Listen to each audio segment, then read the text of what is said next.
கட்டு கட்டா புத்தகத்தை சுமக்கவில்லை நானடி.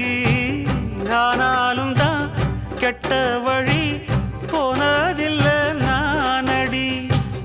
வெள்ள மனம் பிள்ள குணம் உள்ள ஆளு நானடி. என்ன பத்தி ஊருக்குள்ளே நீயும் கொஞ்சம் கேளடி. படிப்பு ஒன்னே வாழ்க்கையா, பாசம் வந்து இல்லையா? படிப்பில்லாமல் வாழ்க்கையில் உயர்ந்த மேதை இல்லையா? உன்னை கண் போலத்தான் வச்சு காப்பேனடி. அடி உன்னைத்தான் நினைச்சேன், உன்னையே மணப்பேன். நாம் முடிச்ச கிளியே வாசமலர் கொடியே, எம் மனசு தவிக்குதடி. நீ கூடு விட்டு வெளியே வந்ததென்ன தனியே, தேகம் எங்கும் கொதிக்குது.